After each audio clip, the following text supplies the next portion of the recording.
નમસ્કાર વિદ્યાર્થી મિત્રો, આજે આપણે કક્ષકોની ઉર્જા વિશે ચર્ચા કરીશું. એટલે કે જુદી જુદી કક્ષકોની ઉર્જા કેવી હોય છે, કેની ઉર્જા ઓછી હોય છે, કેની ઉર્જા વધારે હોય છે, એના વિશે આપણે ચર્ચા કરીશું. તો આવર્ત કોષ્ટકનું પ્રથમ તત્વ એ હાઇડ્રોજન છે. તો હાઇડ્રોજન પરમાણુનું બંધારણ એકદમ ઇઝી છે, તમને ખ્યાલ છે, એક જ ઇલેક્ટ્રોન છે અને એક જ કક્ષા છે. તો હાઇડ્રોજન પરમાણુમાં ઇલેક્ટ્રોનની ઉર્જા કેના ઉપર આધાર રાખે છે? હાઇડ્રોજનની અંદર રહેલો ઇલેક્ટ્રોન છે એની ઉર્જા માત્ર ને માત્ર મુખ્ય ક્વોન્ટમાંક nથી નક્કી કરવામાં આવે છે. એટલે કે મુખ્ય ક્વોન્ટમાંક ઉપર જ આ ઇલેક્ટ્રોનની ઉર્જા છે આધાર રાખે છે. તો કક્ષકો ઘણી બધી હશે, તમને ખ્યાલ છે. આપણે અહીંયા કોઈ પણ પરમાણુ દર્શાવી દઈએ. ચલો, એની આ પ્રથમ કક્ષા, ત્યારબાદ બીજી કક્ષા, આ ત્રીજી કક્ષા, આ ચોથી કક્ષા, પાંચમી કક્ષા, આવી જુદી જુદી કક્ષા હશે. આના માટે એનનું મૂલ્ય 1, પછી અહીંયા 2, 3, 4, 5. તો પહેલી કક્ષામાં એક જ કક્ષક હોય, તમને ખ્યાલ છે, એને આપણે 1s કક્ષક કહી દઈએ. પહેલી કક્ષામાં એક જ, એટલે 1s. પછી બીજી કક્ષામાં બે કક્ષક હોય, એક s કક્ષક હોય અને p કક્ષક હોય, તો એને આપણે 2s અને 2p કહેશું. પછી p 3 હોય, તમને ખ્યાલ છે, આપણે ભણી ગયા છીએ 2px, 2py અને 2pz. પણ બે પ્રકારની કક્ષક છે. ત્રીજી કક્ષાની અંદર 3 પ્રકારની કક્ષક હોય, એક s પ્રકારની, p પ્રકારની અને d પ્રકારની કક્ષક. તો એને આપણે 3s કક્ષક કહેશું, કારણ કે ત્રીજી કક્ષામાં આવેલું છે 3s, 3p અને 3d કક્ષક.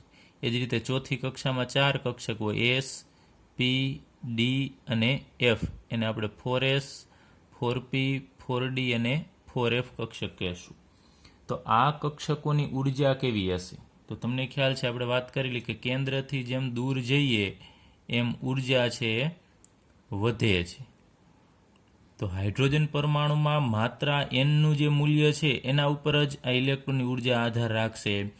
તો કેન્દ્રની સૌથી નજીક કોણ છે? તો આ પહેલી કક્ષા છે. તો પહેલી કક્ષામાં જો ઇલેક્ટ્રોન હશે તો એની ઉર્જા બધાથી ઓછી હોય, કારણ કે આમ જાવ એમ ઉર્જા વધે છે. કેન્દ્રથી દૂર જશો એમ ઉર્જા વધશે. તો મુખ્ય ક્વોન્ટમાંક, અથવા બીજી રીતે કહીએ, મુખ્ય ક્વોન્ટમાંક nનું મૂલ્ય વધતું જાય, 1, 2, 3, 4, 5 એમ ઉર્જા વધતી જશે. તો માત્ર આપણે અહીંયા હાઇડ્રોજન પરમાણુની જ વાત કરીએ. માનો કે આ હાઇડ્રોજન પરમાણુ, અહીંયા આપણે એક અક્ષ દર્શાવીએ. આ અક્ષ છે ઉર્જા સૂચવે છે, ઉપર જાવ એમ ઉર્જા વધે છે. ચાલો, અહીંયા આપણે લઈએ કે આ પ્રથમ, અહીંયા શરૂઆતમાં હાઇડ્રોજન પરમાણુ માટે અત્યારે આપણે હાઇડ્રોજન પરમાણુ માટે જ દોરીએ છીએ. હાઇડ્રોજન પરમાણુમાં શરૂઆત ક્યાંથી થશે? તો 1s કક્ષકથી. તો અહીંયા ઓછામાં ઓછી ઉર્જા છે એ કેની હોય છે? તો અહીંયા આપણે લીટું કરીને દર્શાવીએ 1s કક્ષક છે. 1s કક્ષકની ઉર્જા ઓછી હશે. પછી બીજી કક્ષાની ઉર્જા છે એ વધી જશે. કેના કરતાં? આ પહેલી કક્ષા કરતાં. તો બીજી કક્ષામાં પછી બે કક્ષક છે, 2s અને 2p. તો એ બંનેના મુખ્ય ક્વોન્ટમાંક તો તમે જુઓ છો 2 જ છે. તો બંનેની ઉર્જા છે હાઇડ્રોજન પરમાણુમાં કેવી હશે? સરખી હશે. તો અહીંયા આપણે આમ લીટું કરીને દર્શાવીએ, એ 2s કક્ષક છે અને અહીંયા આપણે દર્શાવીએ 2p કક્ષક છે. ચલો, 1sની ઓછી હોય, પછી 2s 2pની સરખી હશે, કારણ કે એ બંનેના ક્વોન્ટમાંક કેવા છે? મુખ્ય ક્વોન્ટમાંક સમાન, એટલે એ બંને કક્ષકોની ઉર્જા છે સમાન હશે.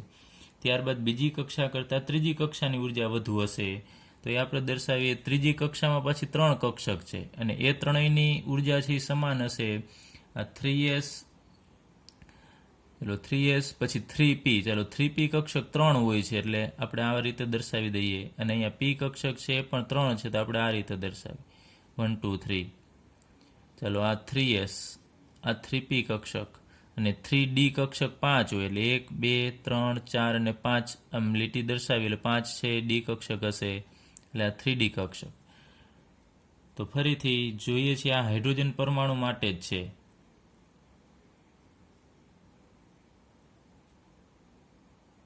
હાઇડ્રોજન પરમાણુ માટે કક્ષકોની ઉર્જાનો ક્રમ, તો ઓછામાં ઓછી ઉર્જા 1s કક્ષકની, એનાથી વધુ 2sની, એટલે 2s 2pની સરખી છે. પછી 2s 2p કરતાં 3sની વધારે, અને 3s 3p 3dની વધુ, કારણ કે આ બધાનો મુખ્ય ક્વોન્ટમાંક 3 છે, એ બધાનો કેવો છે? સરખો છે. એટલે આપણને વાત કરેલી કે હાઇડ્રોજન પરમાણુમાં ઇલેક્ટ્રોનની ઉર્જા માત્ર ને માત્ર મુખ્ય ક્વોન્ટમાંક ઉપર આધાર રાખે છે. જેના મુખ્ય ક્વોન્ટમાંક સમાન એ બધાની ઉર્જા સમાન. જો આ બંનેના મુખ્ય ક્વોન્ટમાંક સમાન તો એની ઉર્જા સમાન થશે. તો અહીંયા આપણે હાઇડ્રોજન પરમાણુ માટે કક્ષકોની શક્તિનો ક્રમ લખીએ. ચાલો, તો હાઇડ્રોજન પરમાણુ માટે કક્ષકોની ઉર્જાનો ક્રમ. તો ઓછામાં ઓછી ઉર્જા કેની છે? તમને ખ્યાલ છે 1s ની. તો આપણે અહીંયા લખીએ 1s કક્ષક છે એની ઉર્જા બધાથી ઓછી એટલે લેસ ધેન. પછી 2s 2pની ઉર્જા છે સરખી જ. 1s કરતાં 2sની વધારે છે. તો અહીંયા આપણે 1s લેસ ધેન 2s એટલે 2sની વધારે. પરંતુ 2s 2pની પાછી સરખી છે તો અહીંયા આપણે બરાબર ઇક્વલ ટુ કરવાનું થશે 2s is equal to 2p. એ બંનેની ઉર્જા છે એ તમને ખ્યાલ છે સમાન છે. ત્યારબાદ આ 2s 2p કરતાં કેની ઉર્જા વધારે છે? 3sની. તો લેસ ધેન અહીંયા 3s. પછી 3s 3p 3dની પાછી સમાન. તો અહીંયા બરાબર 3s બરાબર 3p બરાબર 3d કક્ષક. એ જ રીતે હજુ આપણે અહીંયા જો દર્શાવવું હોય તો અહીંયા દર્શાવી શકાય. અહીંયા એના પછી 4s કક્ષક આવશે, 4s 4p 4d અને 4f કક્ષક. તો અહીંયા આપણે ટૂંકમાં દર્શાવી દઈએ 4s, પછી અહીંયા 4p, પછી 1 2 3 4 અને 5 આ 4d કક્ષક થશે. અને f કક્ષક છે 7 હોય છે એટલે 1 2 3 4 5 6 અને 7 આ 4f કક્ષક. તો 3s 3p 3d કરતાં આની ઉર્જા વધુ છે. તો અહીંયા આપણે લખીએ 3d કરતાં પણ વધુ ઉર્જા કેની થશે? 4sની. અને 4sની જેટલી હોય એટલી જ 4f 4d અને 4p 4d અને 4fની થશે. તો અહીંયા 4s is equal to 4p is equal to 4d is equal to 4f up to આ રીતે. હજી બીજી કોઈ પણ કક્ષકો હશે તો એનો ક્રમ આ રીતનો આવશે. પણ યાદ રાખજો આ ક્રમ છે માત્ર ને માત્ર હાઇડ્રોજન પરમાણુ માટેનો જ છે કે 1s કરતાં 2sની વધારે અને 2s અને 2pની સરખી. એ જ રીતે 2p કરતાં 3sની વધારે અને 3sની હોય એટલી જ 3p અને 3dની ઉર્જા છે એ કક્ષકોની હશે. તો આ ક્રમ માત્ર ને માત્ર હાઇડ્રોજન પરમાણુ માટેનો જ છે. જ્યારે બીજા બહુ ઇલેક્ટ્રોનીય પરમાણુ હશે તો એમાં આ ક્રમ છે બદલી જશે. બહુ પરમાણુય એટલે હાઇડ્રોજન પરમાણુ સિવાયનો જે પરમાણુ હશે એને આપણે બહુ પરમાણુય કહેશું. અહીંયા દર્શાવી દઈએ એ હાઇડ્રોજન પરમાણુ માટે. અને આપણે બીજો જે ગ્રાફ દોરીએ છીએ એ બહુ ઇલેક્ટ્રોન ધરાવતા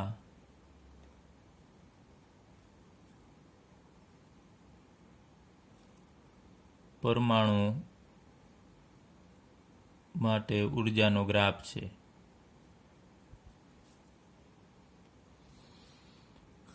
તો બહુ ઇલેક્ટ્રોન ધરાવતા પરમાણુ માટે આપણે કક્ષકોની શક્તિનો ક્રમ જોઈએ તો ઓછામાં ઓછી 1sની જ છે. પછી 1s પછી ક્રમ આવશે તમારે 2sનો. 1s પછી અહીંયા 2s. ચાલો, પછી એનો ક્રમ આવશે 2s પછી 2pનો. 2p કક્ષક છે 3 હોય છે. હાલો, એના પછી 3sનો ક્રમ આવશે. ચાલો, 3s પછી ફરીથી 3pનો ક્રમ આવે છે. હાલો, પછી અહીંયા 4s આવશે. પછી અહીંયા ફરીથી 5 કક્ષકો એટલે 3d આવશે. તો આવો ક્રમ છે. તમે જુઓ છો ક્રમ આના જેવો ઇક્વલ નથી. અહીંયા 1s પછી 2s 2pની સરખી હતી, જ્યારે અહીંયા 2s કરતાં 2pની ઉર્જા કેવી છે? વધારે છે. પછી અહીંયા 3s 3p 3dની સરખી ઉર્જા હતી, જ્યારે અહીંયા 3s કરતાં 3pની વધુ છે અને 3p કરતાં 4sની વધુ છે. અને 4s કરતાં કેની છે? 3dની વધારે. તો તમે જુઓ છો અહીંયા 3d છે એ નીચે છે અને 4s એનાથી વધારે છે. જ્યારે બહુ પરમાણુઓ માટે આ ક્રમ છે એ બદલાઈ જશે. અને શા માટે ક્રમ બદલાય છે એ આપણે આ ટોપિકમાં ચર્ચા કરવાની છે કે શા માટે આવો ક્રમ છે બદલાય છે. તો આ ક્રમ માત્ર ને માત્ર યાદ રાખજો હાઇડ્રોજન પરમાણુનો છે. જ્યારે આનો હજી આપણે ક્રમ બીજો આગળ ઉપર આવશે હજી બીજા નિયમમાં, ત્યારે આનાથી હજી આગળ ઉપર પણ ક્રમ આપણે યાદ રાખીશું. ચાલો, હવે અહીંયા જુઓ તમે આ 2s અને 2p બંને કક્ષકો છે ને આકાર અલગ અલગ હશે. 2sનો આકાર કેવો છે? ગોળાકાર. ને 2pનો આકાર કેવો છે? ડમ્બેલ. તો બંનેના અહીંયા 2s અને 2p એના આકાર અલગ અલગ છે, પરંતુ એ બંનેની ઉર્જા તમે જુઓ છો સમાન છે. 2s અને 2p કક્ષકોની ઉર્જા સમાન છે.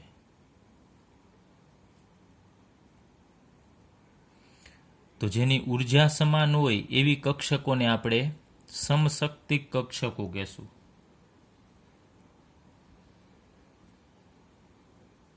અથવા તો એને ઇંગ્લિશમાં ડીજનરેટ કક્ષકો પણ કહેવામાં આવે છે, ડીજનરેટ ઓર્બિટલ્સ કહેવામાં આવે છે.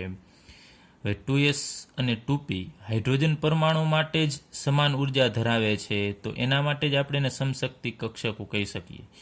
પછી p કક્ષક છે એનો પણ અભ્યાસ આપણે આગળ ઉપર કરી ગયા છે કે 3 p કક્ષકો હોય છે, 2px, 2py અને 2pz. આ ત્રણે ત્રણ કક્ષકો છે એને આપણે કહી શકાય કે એ સમશક્તિક કક્ષકો છે, કારણ કે એ તો સમાન આકાર, કદ અને ઉર્જા ધરાવે છે. ચાલો હવે આપણે હાઇડ્રોજનની વાત કરીએ તો હાઇડ્રોજન પરમાણુ માટે આપણે એનું બંધારણ આગળ ઉપર પણ ભણી ગયા છીએ. આ પરમાણુનું કેન્દ્ર અને આ એની પહેલી કક્ષા. તો પહેલી કક્ષા કઈ આવશે તમને ખ્યાલ છે, આપણે આગળ ઉપર હાઇડ્રોજન પરમાણુ માટે લીધું. પહેલી કક્ષામાં અહીંયા 1s કક્ષક હશે. તો હાઇડ્રોજનમાં ઇલેક્ટ્રોન જે હશે એ કઈ કક્ષામાં હશે? 1s કક્ષકમાં જ હશે, અને એ કેન્દ્રથી સૌથી નજીક હશે. તમે જુઓ છો પહેલી કક્ષા છે એ કેન્દ્રથી સૌથી નજીક છે, એટલે આકર્ષણ બળ પણ અહીંયા આ ઇલેક્ટ્રોનનું કેવું હશે? વધારે હશે.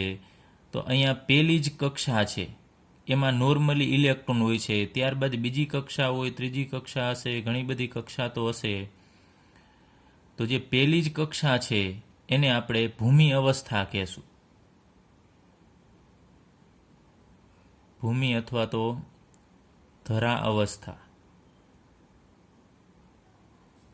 તો અહીંયા હાઇડ્રોજન પરમાણુ માટે 1s કક્ષક છે એને આપણે કઈ અવસ્થા કહેશું? ભૂમિ અથવા તો ધરા અવસ્થા. કે નોર્મલી ઇલેક્ટ્રોન ક્યાં હોય છે હાઇડ્રોજનમાં? તો પહેલી જ કક્ષામાં. ત્યારબાદ જો એ ઉર્જા મેળવીને આપણે આગળ ઉપર ભણી ગયા છે, બીજી કક્ષામાં જાય કે ત્રીજી કક્ષામાં જાય કે ચોથી કક્ષામાં જાય, તો એના પછીની બીજી બધી જે કક્ષકો છે આગળ ઉપરની, માનો કે 1s પછી અહીં બીજી કક્ષામાં આવશે, અહીંયા આ 2s અને 2p હશે બીજી કક્ષાની અંદર. તો 2s 2p કક્ષા હોય એ હાઇડ્રોજન પરમાણુ માટે ઉત્તેજિત અવસ્થા થશે.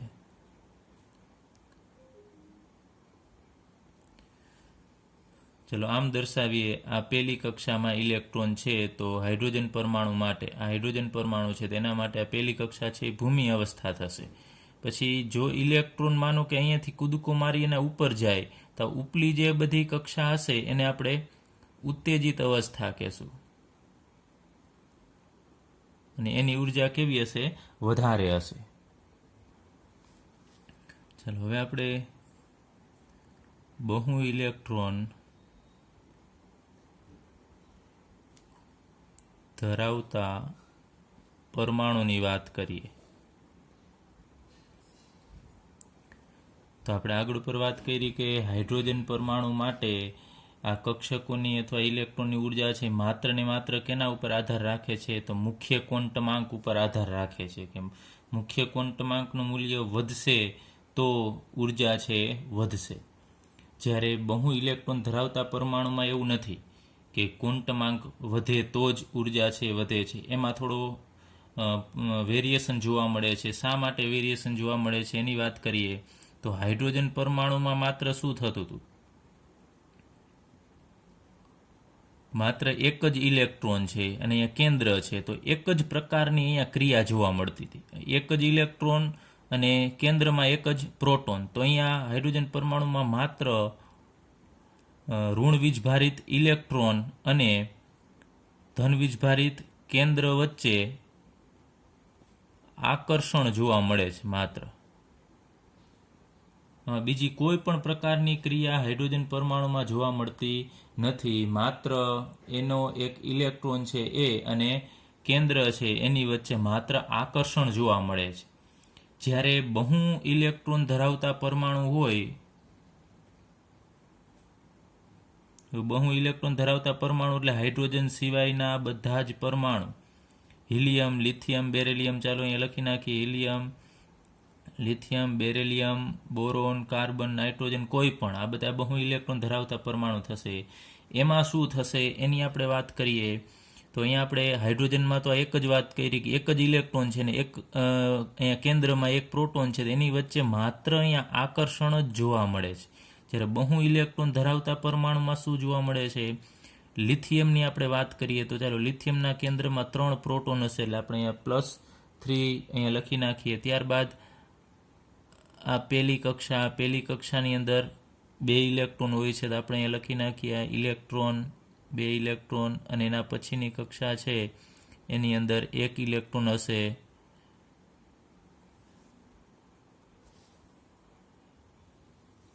ચાલો એના પહેલાં આપણે લઈએ કે હાઇડ્રોજન પરમાણુમાં શું થતું હતું. આપણે વાત કરીએ એમાં આકર્ષણ જોવા મળે છે, અને એમાં ઉર્જા છે એ માત્ર કેના ઉપર આધાર રાખે છે? મુખ્ય ક્વોન્ટમાંક n ઉપર જ આધાર રાખે છે.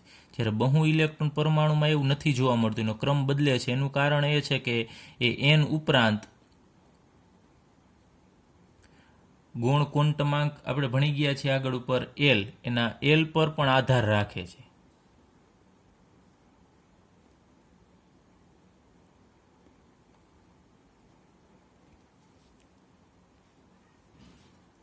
આપણે વાત કરીએ તો અહીંયા એલનું મૂલ્ય છે એના ઉપરથી આપણને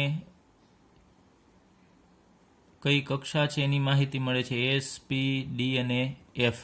તો કોઈ આપેલું મૂલ્ય હોય, માનો કે સમાન મૂલ્ય છે તમારી પાસે, કે આ બીજી કક્ષા છે તો બીજી કક્ષામાં 2 કક્ષક હોય, એસ અને પી કક્ષક, એટલે કે એમાં 2s અને 2p કક્ષક હશે. એટલે આપણે અહીંયા લખીએ n બરાબર 2 હોય ત્યારે એમાં 2 કક્ષક હશે, 2s અને 2p.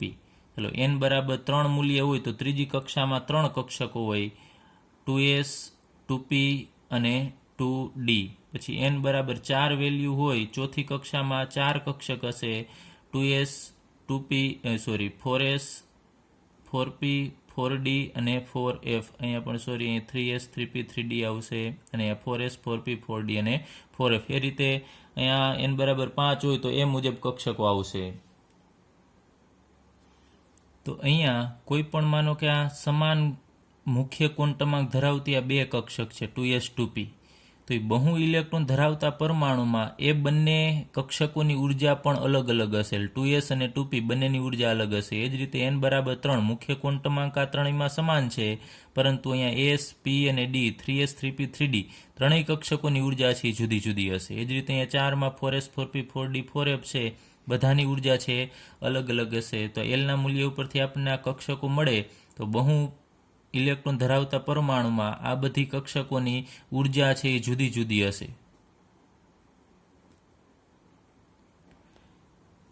અને આપણે આ બધા ઉપરથી એક તારણ નીકળેલું છે એ લખીએ કે કોઈ સમાન મુખ્ય ક્વોન્ટમાંક હોય સમાન n માટે, એટલે કે જો n ની વેલ્યુ સમાન હોય તો માનો કે આપણે 3s, 3p, 3d લઈએ તો એના માટે ઓછી ઉર્જા કેની હશે? તો s કક્ષકની ઉર્જા ઓછી હોય, એના કરતાં વધુ ઉર્જા છે p કક્ષકની હશે, એના કરતાં વધુ ઉર્જા છે d કક્ષકની હશે. માનો કે n બરાબર 4 હોય તો 4s, 4p, 4d, 4f છે તો એમાં ક્રમ છે આ રીતનો જોવા મળશે.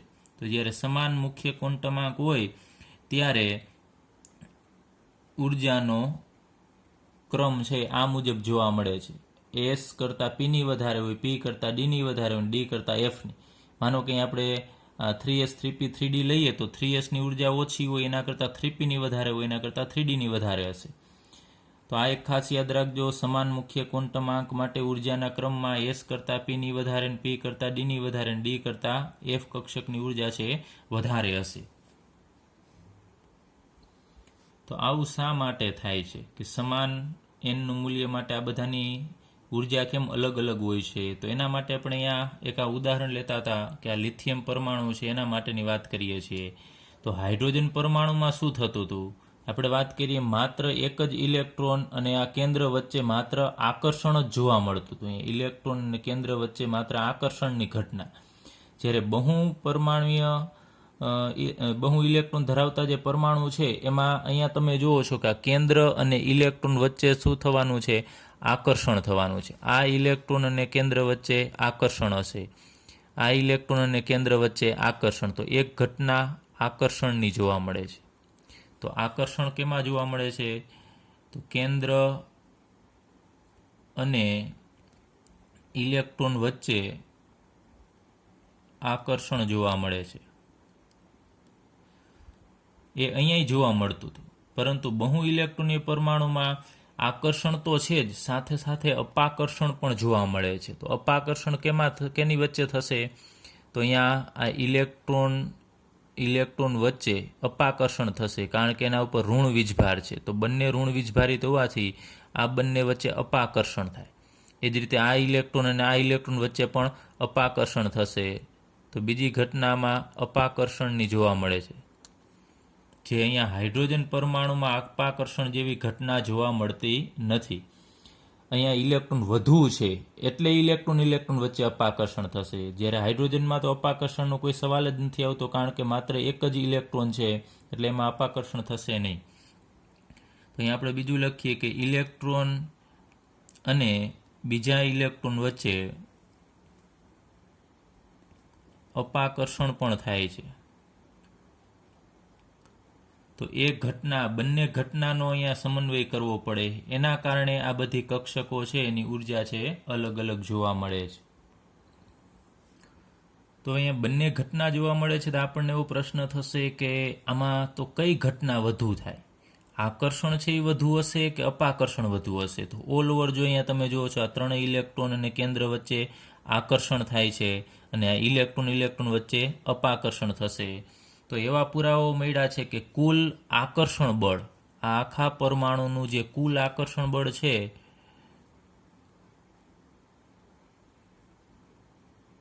એ વધી જશે કેના કરતાં? કુલ અપાકર્ષણ. આ પરમાણુની અંદર જેટલું અપાકર્ષણ થતું હશે એના કરતાં આકર્ષણ બળ છે વધુ જોવા મળે છે, ગ્રેટર ધેન કુલ અપાકર્ષણ બળ.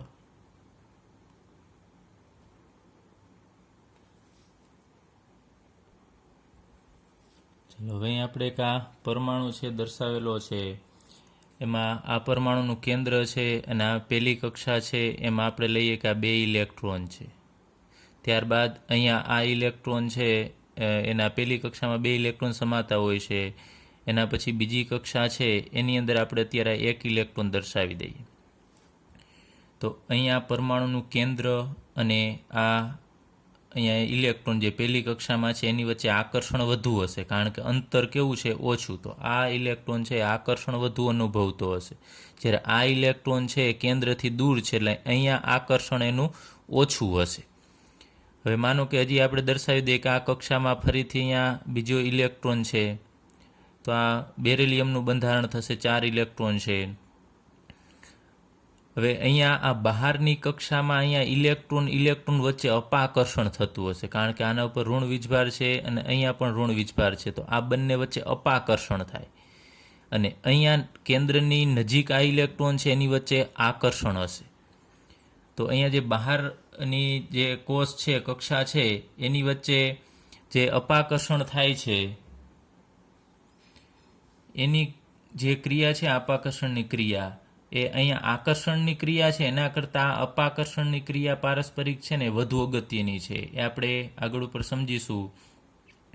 બીજું આપણે લઈએ કે આ પરમાણુમાં અહીંયા કેન્દ્ર છે, એમાં જો ધન વીજભાર એટલે કે પ્રોટોન વધતો જશે તો શું થશે? આ ઇલેક્ટ્રોનનું આકર્ષણ વધતું જશે. કેન્દ્રની અંદર માનો કે આપણે કહીએ કે આ હાઇડ્રોજન છે, તો હાઇડ્રોજનના પરમાણુમાં કેન્દ્રમાં એક જ પ્રોટોન હશે, તો એક ધન વીજભાર હશે, તો અહીંયા એક ઇલેક્ટ્રોન હશે. તો અહીંયા જેટલું આકર્ષણ હશે એના કરતાં અહીંયા હિલિયમ હોય તો હિલિયમના પરમાણુમાં કેન્દ્રમાં છે 2 પ્રોટોન હશે, તો અહીંયા જે 2 ઇલેક્ટ્રોન હશે એનું આકર્ષણ બળ છે વધી જશે, કારણ કે ધન વીજભાર શું થશે? વધશે. તો અહીંયા કેન્દ્રનો ધન વીજભાર જે છે કેન્દ્રની અંદર એને આપણે ZE વડે દર્શાવીએ. કેન્દ્રનો ધન વીજભાર છે ને ZE. તો જેમ કેન્દ્રનો ધન વીજભાર વધે છે ને એમ અહીંયા આ જે ક્રિયા છે, પારસ્પરિક ક્રિયા છે આકર્ષણની, એ ક્રિયા વધારો થશે એમાં, કારણ કે ધન વીજભાર વધશે તો ઋણને એ વધુ ખેંચશે. તો અહીં આપણે વાત કરી એમ અપાકર્ષણ અહીંયા વધુ થાય છે, પરંતુ ધન વીજભાર જો વધશે તો આકર્ષણની ક્રિયા છે એ વધુ જોવા મળે છે. તો આપણે લખીએ અહીંયા જેમ કેન્દ્રનો ધનભાર વધે, તો કેન્દ્રના ધનભારને આપણે ZE વડે દર્શાવીએ છીએ. કેન્દ્રનો ધનભાર વધે તેમ શું થશે? તો જે અહીંયા ઇલેક્ટ્રોનનું આકર્ષણ બળ છે, પારસ્પરિક ક્રિયા જે ઇલેક્ટ્રોનની, એ આકર્ષણ વધે છે.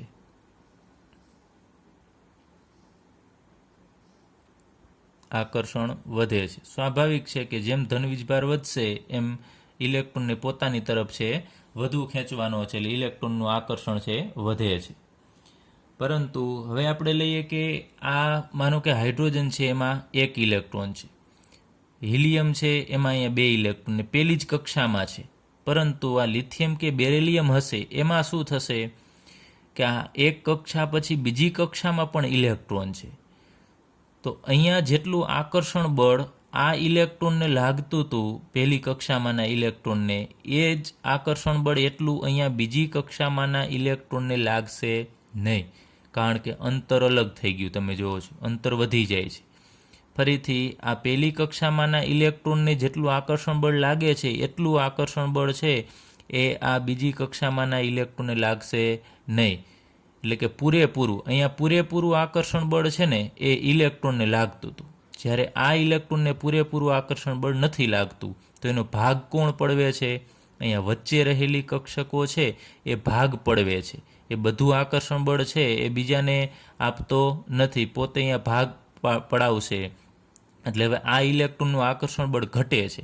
કેના કારણે? વચ્ચે બીજો ઇલેક્ટ્રોન આવી જાય છે, એના કારણે બહારના ઇલેક્ટ્રોનનું આકર્ષણ બળ ઘટે છે. તો આ જે ઘટના છે એને આપણે સ્ક્રીનિંગ અસર કહેશું.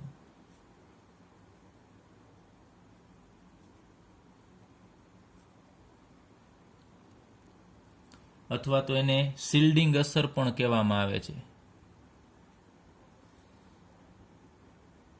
તો સ્ક્રીનિંગ અસર અથવા તો અથવા શિલ્ડિંગ અસર છે શું છે? તો શિલ્ડ એટલે કવચ થાય અથવા સ્ક્રીન એટલે પડદો. તો બહારના ઇલેક્ટ્રોનનું આકર્ષણ બળ ઘટે છે એનું કારણ શું કે અહીંયા અંદરના જે ઇલેક્ટ્રોન છે ને એ શિલ્ડ એ કવચ જેવું કામ કરે છે. એ કવચના કારણે આકર્ષણ બળ અહીંયા કેવું થઈ જશે? ઘટી જશે. તો શિલ્ડ એટલે કવચ અથવા સ્ક્રીન એટલે પડદો, અહીંયા પડદા જેવું કામ કરે છે. વચ્ચે એક કક્ષક આવી ગઈ છે, એનો ઇલેક્ટ્રોન છે આ બહારના ઇલેક્ટ્રોનને પૂરતું આકર્ષણ બળ પહોંચવા દેતો નથી.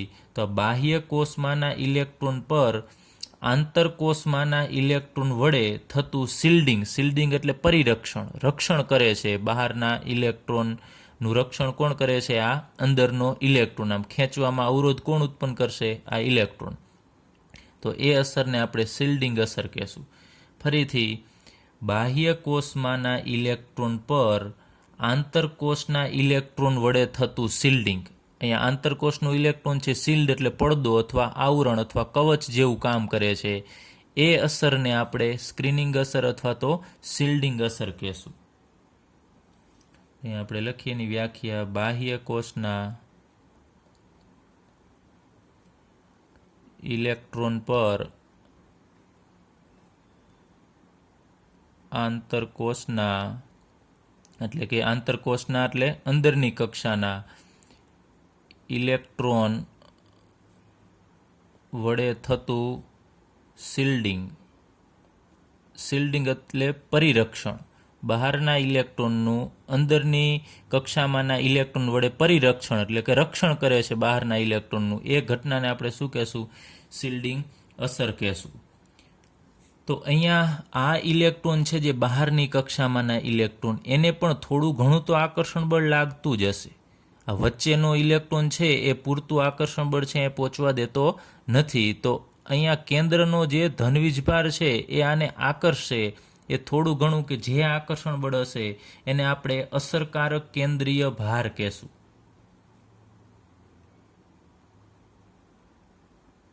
અસરકારક કેન્દ્રીય ભાર એને દર્શાવવા અહીંયા આપણે ખાલી કેન્દ્રનો ધનભાર હોય એને ZE વડે દર્શાવીએ છીએ, જ્યારે અસરકારક કેન્દ્રીય ભાર હોય એને Z અને અહીંયા EFF એટલે ઇફેક્ટિવ એટલે કે અસરકારક, અને બીજું અહીંયા E તમારે દર્શાવી દેવાનો છે, એ તો અહીંયાનો જ E છે. એટલે બંને વચ્ચે તમારે ઇફેક્ટિવ મૂકી દેવાનું. એનો અર્થ થશે અસરકારક. તો અસરકારક કેન્દ્રીય ભાર કેને કહેવાય એની આપણે વ્યાખ્યા લઈએ કે કુલ ધનભાર કે જે બાહ્ય ઇલેક્ટ્રોન વડે અનુભવાય છે તેને આપણે અસરકારક કેન્દ્રીય ભાર કહેશું. ફરીથી કુલ ધનભાર, આ ઇલેક્ટ્રોન કેન્દ્રનો જેટલો ધનભાર અનુભવશે ને એ ધનભારને આપણે ઝેડ ઇફેક્ટિવ ઈ કહેશું, એટલે કે અસરકારક કેન્દ્રીય ભાર કહેશું. હવે આપણે આ સ્ક્રીનિંગ અસર છે એના વિશે આપણે આગળ ઉપર પણ ત્રીજા ચેપ્ટરની અંદર અભ્યાસ કરવાનો છે. જેમ જેમ કક્ષક, માનો કે હજુ ઇલેક્ટ્રોન અહીંયા હોય આ બહારની કક્ષામાં, તો અહીંયા તમે જુઓ છો અંદર 2 કક્ષા આવી જશે, એટલે કે કક્ષા વધી જશે અંદરની કક્ષા. તો જેમ અંદરની કક્ષા વધે એમ પડદા વધશે, આવરણ વધશે, એમ બહારના ઇલેક્ટ્રોનનું આકર્ષણ છે ઘટવાનું છે. તો અસરકારક કેન્દ્રીય જે ભાર છે ઘટે. જેમ જેમ અંદરની કક્ષા વધતી જાય એમ બહારના ઇલેક્ટ્રોનનું આકર્ષણ બળ છે ઘટતું જશે. ચાલો, તો અત્યારે આપણે આ જે પરમાણુ દર્શાવેલો છે એ બેરેલિયમનો દર્શાવેલો છે, કારણ કે એમાં 4 ઇલેક્ટ્રોન છે અને કેન્દ્રમાં 4 ધન વીજભાર હશે. હવે બેરેલિયમ પછી આપણે બોરોનની વાત કરીએ, બેરેલિયમ પછી બોરોનની, તો બોરોનના કેન્દ્રમાં કેટલા પ્રોટોન હશે તમને ખ્યાલ છે, 5 પ્રોટોન હશે. તો ધન વીજભાર વધી જશે. બેરેલિયમ કરતાં બોરોનમાં ધન વીજભાર વધે છે કેન્દ્રમાં, એટલે કે આપણે કેન્દ્રનો ધનભાર છે વધી જશે એમ કહીએ. તો જો કેન્દ્રમાં ધન વીજભાર વધશે તો અહીંયા જે બહારની કક્ષામાં ઇલેક્ટ્રોન હશે એનું આકર્ષણ બળ છે વધવાનું છે. એટલે કે ધન વીજભાર વધે ને તો બહારના ઇલેક્ટ્રોનનું આકર્ષણ બળ છે વધશે. યાદ રાખજો ખાસ, બેરિલિયમ કરતાં બોરોનમાં બાહ્યતમ કક્ષામાં ઇલેક્ટ્રોનનું આકર્ષણ બળ છે એ કેવું હશે, વધારે હશે. એટલે બહારના ઇલેક્ટ્રોન છે એ કેન્દ્રનો ધન વીજભાર છે એ વધુ અનુભવશે. ચલો, આપણે આકર્ષણ અને અપાકર્ષણની ઘટનાઓ જોઈ. એ કક્ષકોના આકાર ઉપર પણ આધાર રાખે છે. તો જેમ આપણે લઈએ કે ગોળાકાર કક્ષક, જો એસ કક્ષકમાં કોઈ ઇલેક્ટ્રોન હોય તો એસ કક્ષકનો આકાર ગોળાકાર છે. એસ કક્ષકમાં રહેલો ઇલેક્ટ્રોન બાહ્ય ઇલેક્ટ્રોનને પી કક્ષક, કે જેનો આકાર આવો ડંબેલ જેવો છે, એ પી કક્ષકમાં રહેલા ઇલેક્ટ્રોનની સરખામણીમાં વધુ શિલ્ડ અથવા તો પરિરક્ષિત કરશે. શિલ્ડિંગ અસર કેની વધારે હશે, તો આ જે એસ કક્ષક હશે એ વધુ બહારના ઇલેક્ટ્રોનને આકર્ષણ રોકશે. આપણે અહીંયા દર્શાવ્યા 1s કક્ષક, પછી અહીં 2s 2p. તો એસ કક્ષક છે એ ગોળાકાર છે અને પી કક્ષક છે એ ડંબેલ આકાર છે. તો આ 2s કક્ષકની અંદર જે ઇલેક્ટ્રોન હશે એ બહારના ઇલેક્ટ્રોનને વધુ શિલ્ડ કરશે, વધુ પરિરક્ષિત કરશે. તેની સરખામણીમાં 2p કક્ષકમાં રહેલા ઇલેક્ટ્રોન કરતાં 2s કક્ષકમાં રહેલો ઇલેક્ટ્રોન છે આને વધુ શિલ્ડ કરશે. એટલે વધુ પ્રમાણમાં રોકી કવચ પડદો તરીકેનું કામ અહીંયા વધુ પૂરું પાડશે. કોણ? ગોળાકાર એસ કક્ષક. તો આ રીતે અલગ અલગ આમ કક્ષકો નથી હોતી, એ બધી મિક્સ હોય છે, ભેગી જ હોય છે. કેન્દ્રમાં બધી કક્ષકો હોય છે, પરંતુ તમને સમજવા માટે મેં આ રીતે અલગ અલગ દર્શાવેલી છે. લાસ્ટમાં આપણે છેલ્લે જોશું કે બધી કક્ષકો કઈ રીતે ગોઠવાયેલી હોય છે. 2s 2p બધી કક્ષકો કેન્દ્રમાં જ હોય છે, કેન્દ્રમાંથી બધી ગોઠવાયેલી હોય છે ને બહાર નીકળે છે. તો અહીંયા આપણે વાત કરીએ એમ એસ કક્ષકના ઇલેક્ટ્રોન છે એના ઇલેક્ટ્રોન છે એ વધુ શિલ્ડ કરે છે કેના કરતાં? પી કક્ષક કરતાં. એ જ રીતે પી કક્ષકના ઇલેક્ટ્રોન હોય એ ડી કક્ષક કરતાં વધુ શિલ્ડ કરશે, અને ડી છે એના ઇલેક્ટ્રોન છે એફ કરતાં બહારના ઇલેક્ટ્રોનને વધુ શિલ્ડ કરે છે. હવે એસ કક્ષક છે એ ગોળાકાર છે અને પી કક્ષક છે એ કેવા આકારની છે? ડંબેલ આકારની. તો એસ કક્ષકમાં ઇલેક્ટ્રોન હશે એ અહીંયા કેન્દ્ર સેન્ટરમાં છે અને અહીંયા આ કેન્દ્ર છે. બંનેના આનું કેન્દ્ર અહીંયા છે અને એસ કક્ષકનું અહીંયા પરમાણુનું કેન્દ્ર અહીંયા છે. તો એસ કક્ષકમાં રહેલો ઇલેક્ટ્રોન કેન્દ્રની આજુબાજુ વધુ સમય રહેશે, તમે જુઓ છો, કારણ કે એનો આકાર ગોળ છે. તો એસ કક્ષકની અંદર રહેલો ઇલેક્ટ્રોન કેન્દ્રની સાથે વધુ સમય વિતાવશે. જ્યારે અહીંયા પી કક્ષક હશે, પી કક્ષકમાં કેન્દ્ર અહીંયા છે, તો ઇલેક્ટ્રોન અહીંયા દૂર જતો રહેશે. પછી અમુક સમય જે અહીંયા નજીક આવતો હોય છે ત્યારે જે વધુ સમય વિતાવશે. જ્યારે અહીંયા ઇલેક્ટ્રોન મળી આવવાની સંભાવના આપણે કીધી કેન્દ્રની આજુબાજુ વધુ છે, તો એસ કક્ષકમાં રહેલો ઇલેક્ટ્રોન પી કક્ષકમાં રહેલા ઇલેક્ટ્રોન કરતાં કેન્દ્ર સાથે વધુ સમય વિતાવે છે. એ જ રીતે પી કક્ષકના ઇલેક્ટ્રોન છે એ ડી કક્ષક કરતાં વધુ સમય વિતાવશે અને ડીના ઇલેક્ટ્રોન છે એ એફ કક્ષક કરતાં વધુ સમય છે વિતાવે છે. હવે આ બહારના ઇલેક્ટ્રોન અહીંયા આપણે વાત કરી એનું જે અનુભવશે જે આકર્ષણ બળ, જેને આપણે ઝેડ ઇફેક્ટિવ કહીએ છીએ, તો ઇલેક્ટ્રોન વડે અનુભવાયેલ ઝેડ ઇફેક્ટિવ એ ગૌણ ક્વોન્ટમાંક એલના વધારા સાથે ઘટે છે. તો અહીંયા આપણે લઈએ ઝેડ ઇફેક્ટિવ છે એનું મૂલ્ય ઘટશે ક્યારે? ગૌણ ક્વોન્ટમાંક એલનું મૂલ્ય વધશે 0, 1, 2, 3 એટલે કે 0 હોય તો એસ એટલે એસ કક્ષક કરતાં પી અને પી કરતાં ડી અને ડી કરતાં એફ કક્ષકમાં જો ઇલેક્ટ્રોન હશે તો એનું ઝેડ ઇફેક્ટિવનું મૂલ્ય છે ઘટશે. ફરીથી ગૌણ ક્વોન્ટમાંકનું મૂલ્ય વધે એમ ઝેડ ઇફેક્ટિવનું મૂલ્ય છે એ કેવું થતું જશે? ઘટતું જશે. એટલે ત્યારબાદ એસ કક્ષકનો ઇલેક્ટ્રોન છે પી કક્ષકના ઇલેક્ટ્રોન કરતાં વધુ મજબૂતાઈથી બંધાયેલો હોય છે. અહીંયા કેન્દ્ર છે કારણ કે કેન્દ્રની સાથે વધુ સમય વિતાવે છે, તો આ ઇલેક્ટ્રોન છે કેન્દ્ર સાથે વધુ બંધિત હશે. અહીંયા આપણે લઈએ કે આ ઇલેક્ટ્રોન છે એ કેન્દ્ર સાથે વધુ બંધિત હોય છે કેના કરતાં? પી કક્ષક કરતાં. તો એસ કક્ષકનો ઇલેક્ટ્રોન પી કક્ષકના ઇલેક્ટ્રોન કરતાં વધુ મજબૂતાઈથી બંધાયેલો હોય છે. એ જ રીતે પી કક્ષકનો ઇલેક્ટ્રોન છે એ ડી કરતાં વધુ મજબૂતાઈથી બંધાયેલો હોય છે. તો આપણે લઈએ જુદી જુદી કક્ષકમાં રહેલા ઇલેક્ટ્રોનની ઉર્જા. તો એસ કક્ષકની અંદર ઇલેક્ટ્રોન હશે તો એની ઉર્જા બધાથી ઓછી હશે. પી કક્ષકમાં રહેલા ઇલેક્ટ્રોનની ઉર્જા એસ કરતાં વધુ હોય અને પી કરતાં ડી કક્ષકમાં રહેલા ઇલેક્ટ્રોનની ઉર્જા વધુ હશે અને ડી કરતાં એફ કક્ષકમાં રહેલા ઇલેક્ટ્રોનની ઉર્જા છે વધારે હોય છે. તો આપણે ઇલેક્ટ્રોનની ઉર્જા આગળ ઉપર વાત કરી એમ એન ઉપર જ આધાર નથી રાખતું, એ એલ પર પણ આધાર રાખે છે. આ એસ પી ડી એફ કક્ષકો છે એ એલના મૂલ્ય ઉપરથી નક્કી થયેલી છે. તો યાદ રાખજો ઇલેક્ટ્રોનની ઉર્જા એન અને એલ એટલે મુખ્ય ક્વોન્ટમાંક અને ગૌણ ક્વોન્ટમાંક બંને પર આધાર રાખે છે. હવે આપણે અહીંયા ઉર્જા દર્શાવેલી છે 2s કક્ષકની. આ દરેકમાં 2s કક્ષક જ છે, બીજી કક્ષામાંની એસ કક્ષક. તો તમને ખ્યાલ છે 2s કક્ષકની ઉર્જા તો બધાની કેવી હોવી જોઈએ? સમાન હોવી જોઈએ, પરંતુ પરમાણુ બદલે એમ ઉર્જા બદલશે. અહીંયા તમે જુઓ છો હાઇડ્રોજન પરમાણુની 2s કક્ષક છે એની ઉર્જા આ બીજા બધા કરતાં કેવી છે? વધારે છે. લિથિયમની 2s કક્ષકની ઉર્જા કરતાં હાઇડ્રોજનની 2s કક્ષકની ઉર્જા વધારે હોય. ઈ એટલે અહીંયા ઉર્જાનો દર્શાવે છે, એનર્જી. અહીંયા હાઇડ્રોજન પરમાણુની 2s કક્ષકની ઉર્જા દર્શાવે છે. તો ઓછામાં ઓછી 2s કક્ષકની ઉર્જા કેની હશે? પોટેશિયમની. તો પોટેશિયમ કરતાં સોડિયમ અને સોડિયમ કરતાં લિથિયમ અને લિથિયમ કરતાં હાઇડ્રોજનની 2s કક્ષકની ઉર્જા છે વધારે હોય છે. અથવા આપણે આમ ઉતરતો ક્રમ લઈએ તો હાઇડ્રોજન કરતાં લિથિયમ, લિથિયમ કરતાં સોડિયમ અને સોડિયમ કરતાં પોટેશિયમની ઉર્જા ઓછી હોય છે, ઉર્જા ઘટે છે. તો હાઇડ્રોજન કરતાં લિથિયમ ને લિથિયમ કરતાં સોડિયમ ને સોડિયમ કરતાં પોટેશિયમનો પરમાણુ ક્રમાંક વધારે હોય. એટલે કે પરમાણુ ક્રમાંક વધતો જાય એમ કક્ષકોની ઉર્જા છે એ ઘટતી જશે. ફરીથી જો કોઈ સમાન પેટાકોષમાં, તો આ બધી સમાન પેટાકોષ છે 2s 2s 2s, એમાં કક્ષકોની ઉર્જા પરમાણ્વીય ક્રમાંકના વધારા સાથે ઘટે છે. હાઇડ્રોજનનો પરમાણુ ક્રમાંક કરતાં લિથિયમનો વધારે હોય તો ઉર્જા એની ઓછી હોય. લિથિયમ કરતાં સોડિયમનો પરમાણુ ક્રમાંક વધારે હોય તો લિથિયમની 2s કક્ષક કરતાં સોડિયમનું 2s કક્ષકની ઉર્જા ઓછી હશે. એ જ રીતે પોટેશિયમનો પરમાણુ ક્રમાંક આ બધા કરતાં વધારે છે તો એની 2s કક્ષકની ઉર્જા બધા કરતાં ઓછી હશે. એનું કારણ એ છે કે અહીંયા હાઇડ્રોજન માટે પરમાણુ ક્રમાંક એના કેન્દ્રમાં એક જ પ્રોટોન હશે તો એની જે 2s કક્ષક હશે એ કેન્દ્રથી થોડી દૂર હશે. જ્યારે પોટેશિયમની વાત કરો તો પોટેશિયમના કેન્દ્રમાં 19 પ્રોટોન હશે તો એની 2s કક્ષક છે એની અંદર જે ઇલેક્ટ્રોન છે એનું આકર્ષણ કેવું હશે?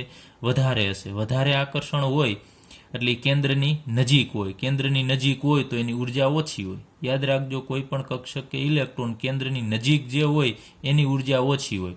તો પોટેશિયમનો પરમાણુ ક્રમાંક વધારે હોવાથી એનું આકર્ષણ બળ અહીંયા કેન્દ્રનું વધારે હશે એટલે ઇલેક્ટ્રોન નજીક હશે. તો આની 2s કક્ષક જે હશે એના કરતાં આની 2s કક્ષક થોડી નજીક હશે. નજીક હોવાના કારણે એની ઉર્જા છે ઓછી હશે. તો આને કક્ષકોનું સંકોચન કહેવાય. એ આપણે આગળ ઉપર અભ્યાસ કરીશું. ત્રીજા ચેપ્ટરની અંદર વધુ વિસ્તારપૂર્વક આની માહિતી આપણને આપેલી છે.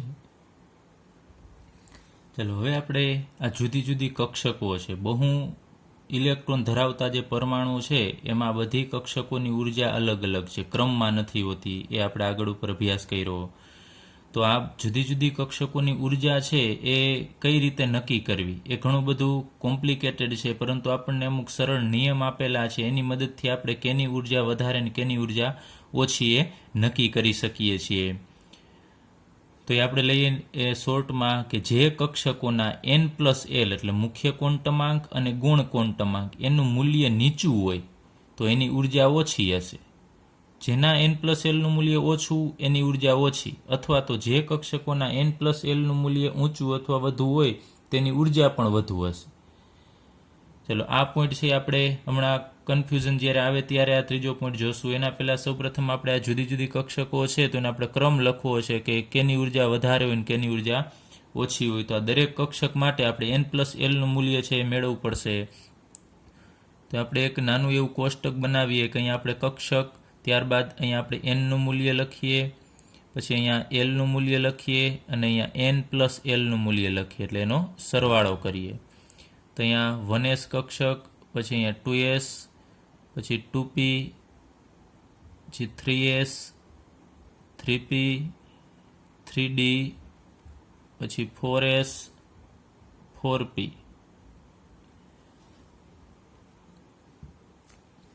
ચાલો અહીંયા હવે તમને ખ્યાલ આવી જશે કે આ કક્ષક આપેલી છે તો એનનું મૂલ્ય કેટલું હોય. તો 1s કક્ષકમાં આગળ જે અંક છે એ એનનું મૂલ્ય છે. પછી s કક્ષક છે એના માટે એલનું મૂલ્ય છે એ 0 હોય છે. યાદ કરી લેજો, ગુણ ક્વોન્ટમાંકમાં આપણે ભણી ગયા છે 0 એટલે s, પછી 1 એટલે p, 2 એટલે d અને 3 એટલે f.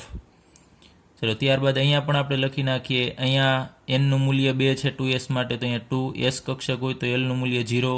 2p કક્ષક માટે એનનું મૂલ્ય 2p આવે છે તો એલનું મૂલ્ય 1 થશે. જે 3s કક્ષકમાં એનનું મૂલ્ય 3, s આવે છે તો 0.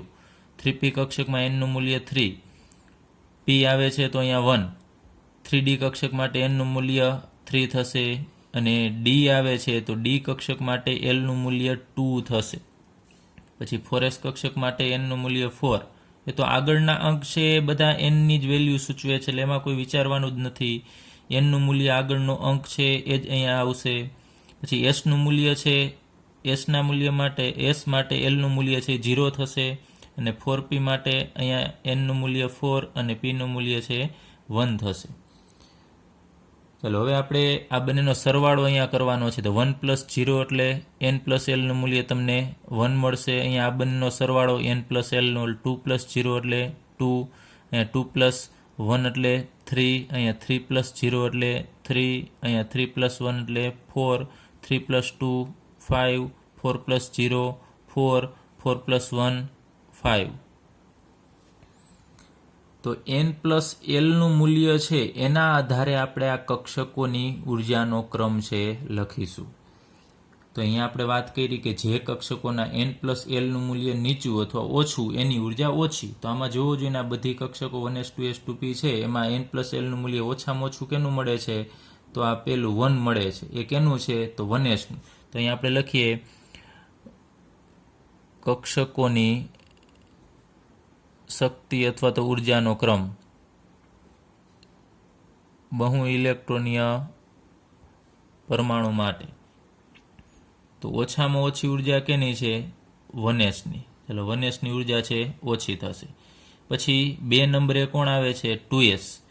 તો 1 કરતાં 2 મૂલ્ય વધુ છે, તો જેનું મૂલ્ય n+lનું વધુ એની ઉર્જા વધુ, એમ પણ આપણે લખેલું છે. જેના n+lનું મૂલ્ય ઊંચું એની ઉર્જા વધારે. તો 1s કરતાં 2sનું n+lનું મૂલ્ય વધુ છે તો એની ઉર્જા પણ કેવી થશે? વધુ થશે. ત્યારબાદ હવે 3 નંબર કેનો આવે છે? n+lનું મૂલ્ય એનો સરવાળો 3 હોય એવા 2 છે. તો હવે આનું શું કરવું? શું બંનેની ઉર્જા સમાન છે? પણ હકીકતમાં સમાન નથી. તો એના માટે આપણે અહીંયા ત્રીજો પોઈન્ટ જોશું કે જે કક્ષકના n+lના મૂલ્ય સમાન હોય, સરખા હોય, તો અહીંયા બંનેના સમાન છે. કઈ કક્ષક માટે સમાન છે?